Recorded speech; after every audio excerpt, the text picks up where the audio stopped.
Hello everyone, we are the first group and we'll be reporting about ethics according to Peter Singer. I am Kathleen Eusebio and my other members are Jessica Aquino and Bridget Cortez. Now we're delving into the world of practical ethics, exploring its intricacies and shedding light on some common misconceptions. In simple terms, it's about applying morals to real life situations. Ethics is not just about sex, contrary to what many used to think, but now it's more about global poverty and environmental issues. And ethics isn't just some idealistic theory either. So it's not just about following simple rules like don't lie or don't steal. Sometimes those rules clash, especially in unusual situations.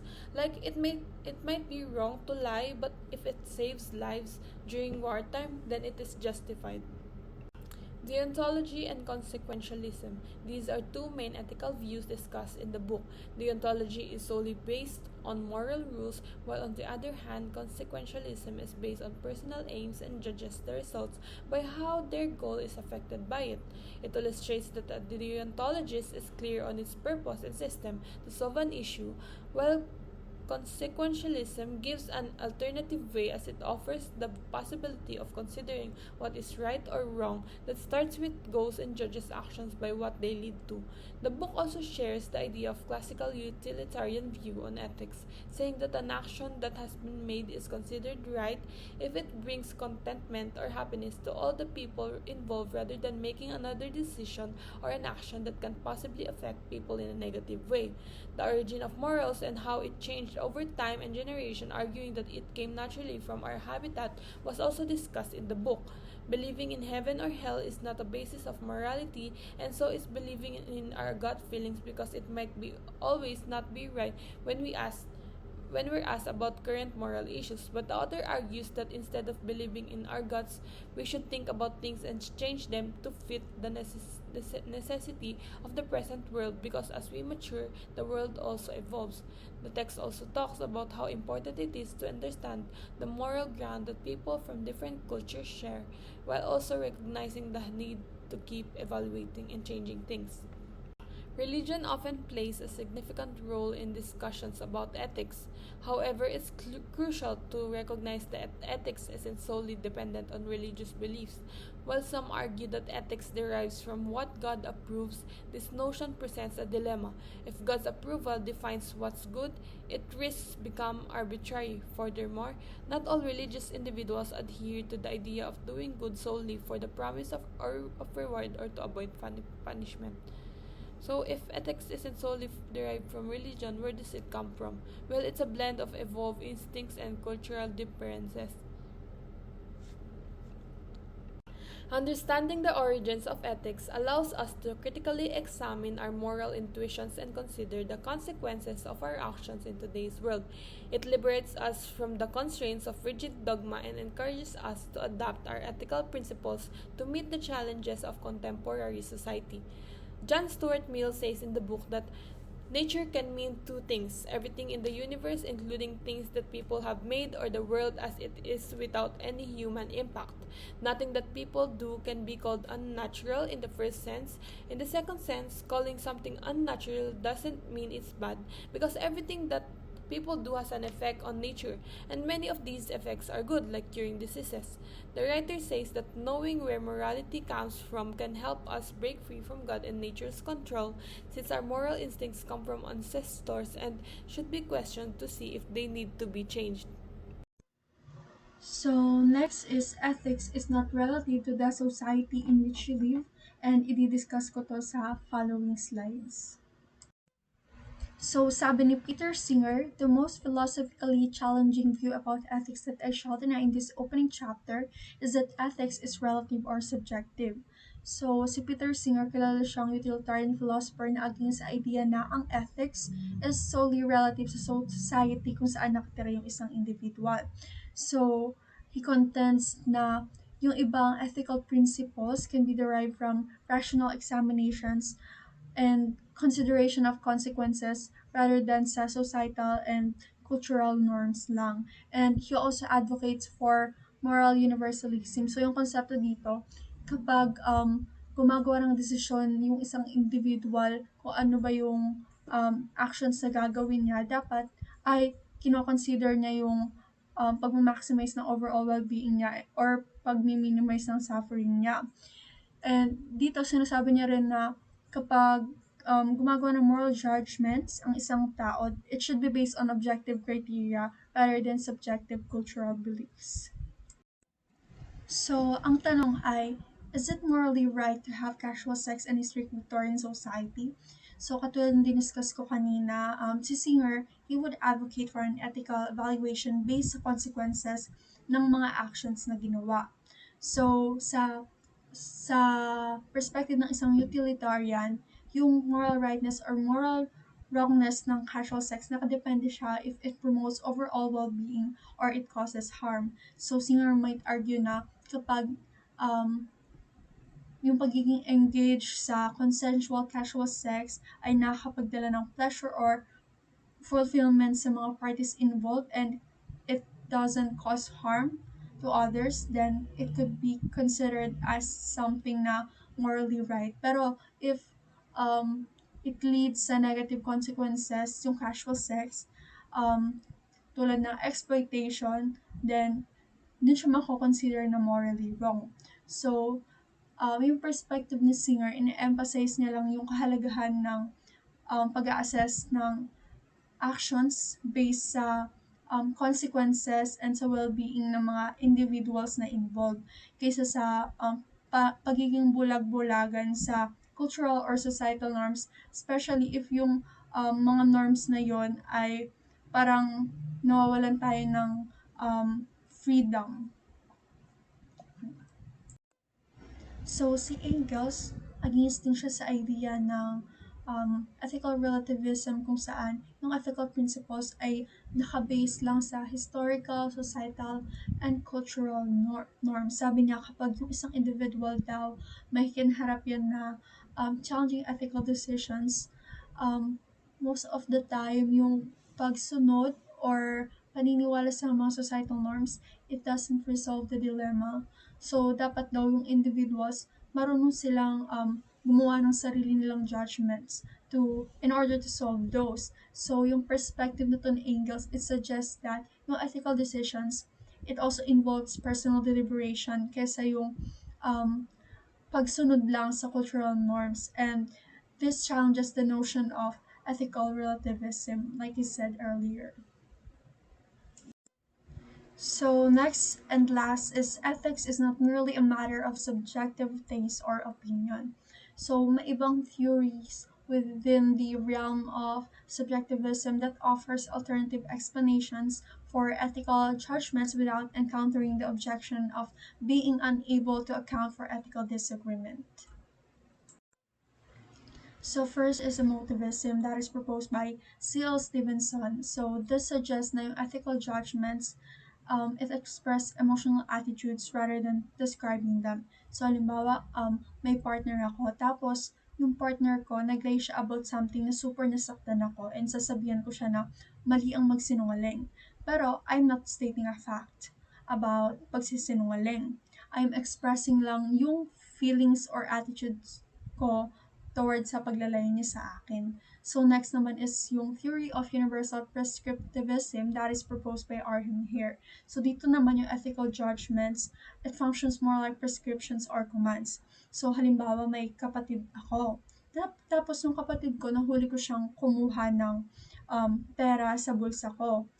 Tapos pagsasabihan ko siya na mali ang manguha ng hindi sa'yo or dapat magpaalam ka muna bago ka kumuha. So dito, hindi yung pagsasabi ko ng mali ang manguha ng hindi sa'yo and mali ang na dapat magpaalam ka, hindi ko siya sinasabi or hindi ko na-express kung ano yung feelings ko towards sa pagkuha niya. Pero ang gusto kong sabihin ay dapat ito yung gawin mo, dapat ito yung hindi mo gawin. So, it functions, katulad sabi ko, it functions more like a command.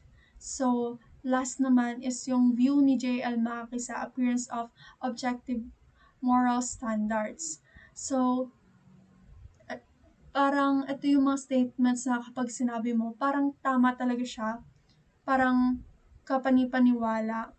Pero Mackey said na these are ultimately illusory, so it possibly stems from religious or historical influences. Halimbawa na lang kapag sinabi ng isang tao na murder is wrong or charity is virtuous, parang kapag in-express or sinabi nila itong statements na to, parang may sense of objectivity. Parang nagsasabi sila ng totoo about sa mundo.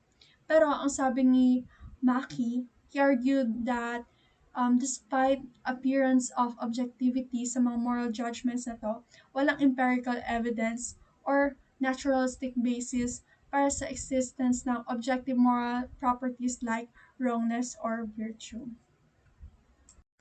So let's proceed with what is ethics that we are going to discuss sa following slides. So usually kapag sinasabi nating lying, cheating, and stealing, ang pumapasok agad sa isip natin ay mga maling gawain or yung mga taong gumagawa nun ay not living ethically. Pero sa book na to, maintindihan natin na yung true adherence sa ethical standards, it involves being able to justify and defend one's actions based on some ethical reasoning. Kahit pa may mga tao na kita na yung reasoning na yun ay inadequate or flawed. So, yung pinaka-factor sa pagdedetermine whether yung isang tao ay living ethically lies not just on their actions, pero yung kakayahan din nila na mag-articulate ng moral basis para sa mga actions na ginawa nila. So, on the other hand, yung mga individuals na hindi kayang mag-provide ng kahit anong justification sa behavior nila or sa actions nila, kahit pa sabihin natin na yung behaviors at actions nila ay nag-align with societal moral norms, they can be considered as people who are not living according to ethical standards. Pero we need to note that yung ethical justifications ng actions must extend beyond mere self-interest. Kasi yung mga acts that is driven solely by self-interest, katulad ng ginawa ni Macbeth na pagpatay dun sa hari dahil gusto niyang siya yung pumalit, cannot be considered ethically justified. Kasi yung ethical justifications, they require a broader basis that aligns with principles beyond individual benefits. So, kailangan kinoconsider din yung welfare ng iba and kailangan may na-uphold pa rin tayo ng moral values beyond personal gains. So, yung notion ng ethics, it implies a concern for something greater than individual desires. Therefore, we can conclude that ethical conduct requires motivations and justifications that transcend mere self-interest and align with principles that benefit society as a whole. Since there are many possibilities of what is ethical and what is a moral conduct is, have you ever wondered how to measure a moral or an ethical conduct? Because this is my topic for today.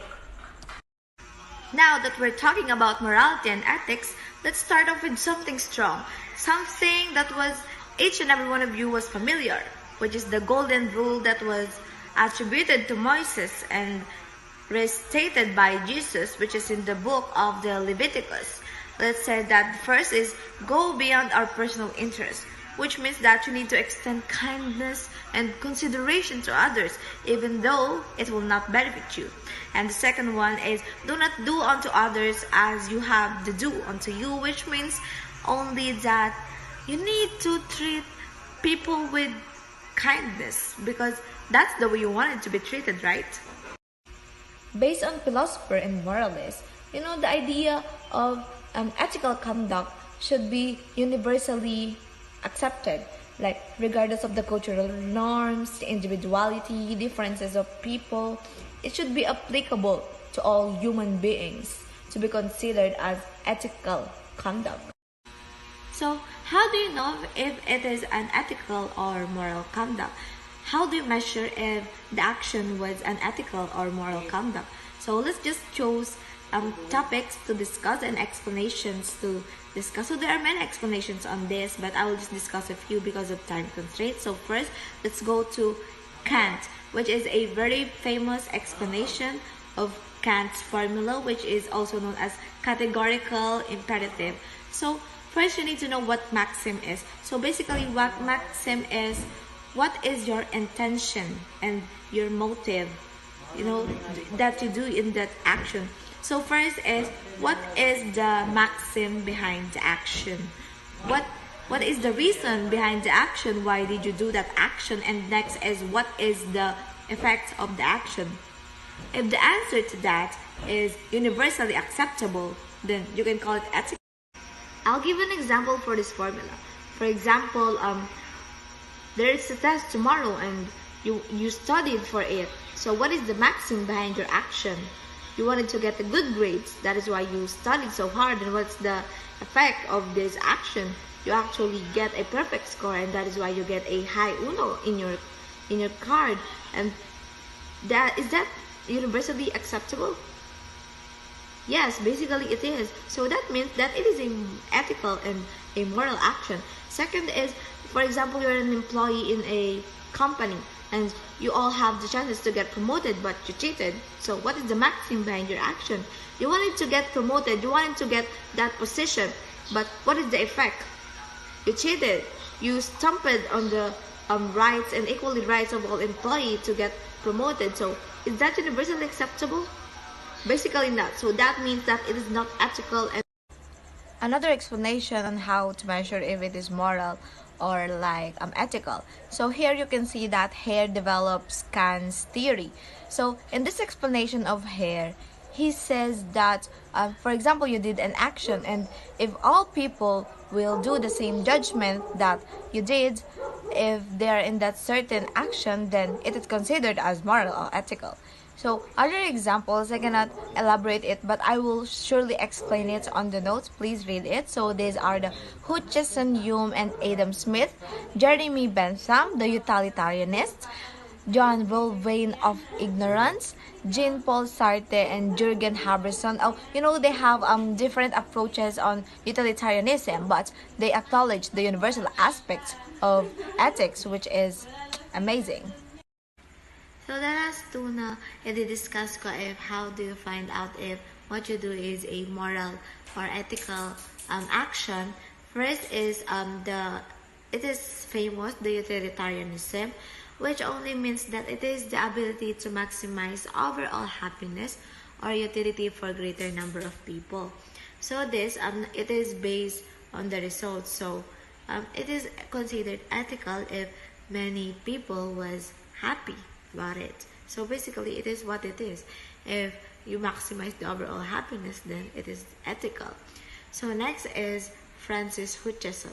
So here I said later that there are three, right? Hume, Adam Smith. And I will only discuss Hutcheson. So these three people uses the impartial view, which is this impartial spectator. So in this partial spectator is like a point of view of a person.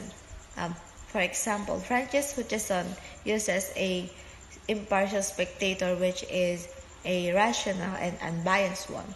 So his basis on how do you know if something is moral or ethical is when, for example, you put your shoes on that spectator, that rational and unbiased spectator, then you will know if that action is moral or ethical based on the point of view of that rational and unbiased spectator. If it is commendable for that spectator, then it is right, it is moral, it is ethical. But if it's not commendable on the spectator, then it is not moral and it's not ethical. When we talk about ethics, many people think that it was just a basic thing to discuss and talk about morality and ethics, because we think that, when I was elementary, I always perfect the education sa pagpapakatao, exams in each and every quarter. But did you know that the number one challenge that the ethics and moral world face is defining it? Like, how can you define what is ethics and moral?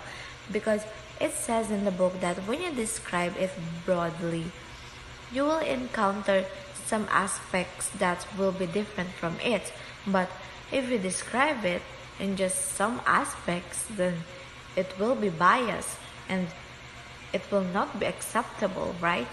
And you know that it also says in the book that it is not about what they have in difference. You know, those meaning that I said last time, those many meanings of what are the standards about morality, there are many of them. But the book says that it doesn't matter what are their differences. What matters is what is their commonality in order for us to finally come up with a definition of morality. So, dito guys, merong kinuwento yung author. It is about, di ba, for example, imagine, hunter-gatherer ka ng food. Tapos, may nakita ka at nakuha kang fruit. Tapos, syempre, ang unang iisipin mo na parang tamo, ethical na gawin doon is mag-share. I-share sa iba.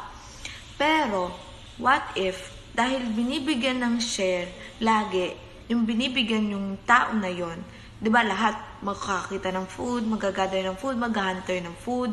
Tapos yung isang yon is, dahil nga ethical na magbigay, lagi siyang binibigyan ng parte nila, yung mga nag-hunter gathering. Pero what if, yung nakakatanggap ng share na yon is namihasa doon sa mga natatanggap ng share, kaya to the point na hindi na siya nag-strive for living, umaasa na lang siya doon sa bigay ng mga nag-gather ng food. So, ayun kasi yung parang nakita nung author na butas doon sa hedonistic utilitarianism. Kasi nga, yung parang minamaximize na lang is yung pleasure and minimize yung pain.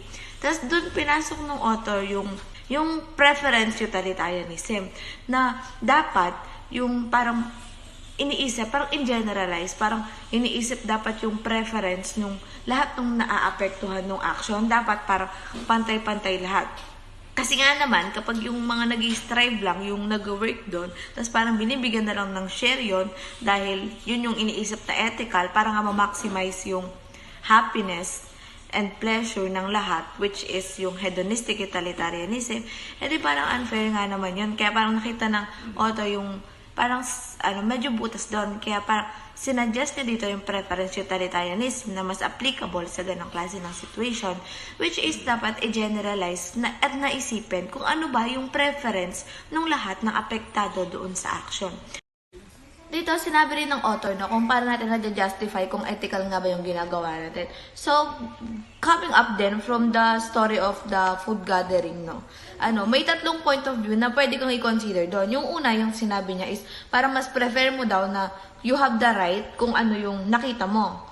And yung pangalawa naman is sense of fairness na parang inire-reward mo sa sarili mo kung yung mga effort na ginawa mo. And pangatlo naman is yung sinishare mo lahat. So, for example, mas pinili mo yung point of view na number 1, na mas prefer mo yung society na kung ano yung nakita mo, may right ka doon, na kahit anong gawin mo doon sa nakita mo kasi nahanap mo yon. Kung prefer mo yung point of view na yun, or sa tingin mo ethical yung point of view na yun, kailangan mong i-justify ethically. Like, kailangan mong isipin kung ano ba yung theory na pwede mong ipasok doon para ma-justify yung point of view mo na yun, para sinasabi mo na ethical yun.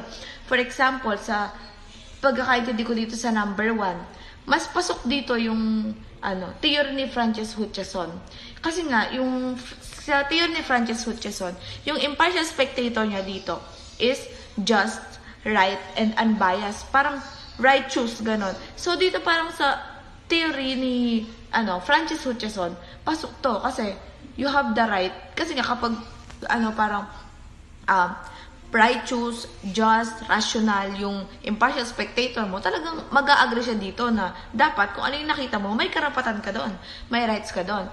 Pero kung pinili mo naman yung point of view na pangatlo, which is yung dapat lahat sinishare, yun yung para sa yung moral or ethical, mas applicable naman dito para sa akin yung theory ni David Hume.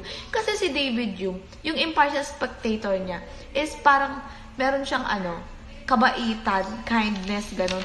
Yung tawag niya doon is yung impartial spectator niya is parang sympathetic, understanding. Ganon yung point of view ng impartial spectator niya. Kaya, eto, parang may sentiment siya dun sa action.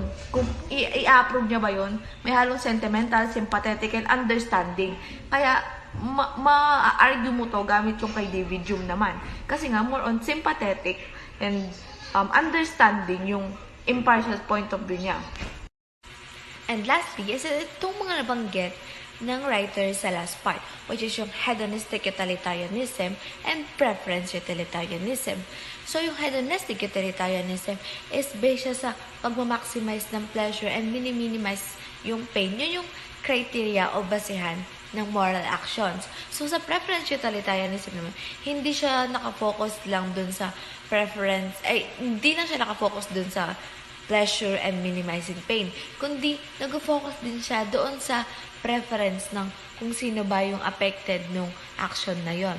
Hindi lang siya nag-focus sa pleasure and minimizing pain, pero nag-focus din siya doon sa preference ng mga affected dun sa actions. And dito naman sa huli, sinabi nga nung author, nung isinuggest niya doon sa action, doon sa gathering fruit, na maganda doon na gamitin is yung approach na preference utilitarianism. Pero sinabi niya rin sa dulo na maybe, in the end, hindi pa rin magiging applicable tong preference utilitarianism sa mga ethical issues na pwede pa natin kaharapin in the future. So, sinasabi niya dito na dapat open pa rin tayo sa ibang theory or parang sa ibang justification na pwede pa nating magamit in order para masabi kung ethical nga ba yung isang bagay. So, sinabi niya rin dito, napakaganda na sinabi niya na no attempt has met general acceptance. So, sobrang hirap pa rin talagang isipin kung ano ba talaga yung parang generalized na theory na pwede nating magamit para ma-justify natin kung ano nga ba yung ethical or moral na mga bagay. In conclusion, practical ethics is a complex field that requires thoughtful reflection. By exploring challenging common misconceptions, we can foster a more informed and ethical society. Thank you for joining us on this exploration of practical ethics.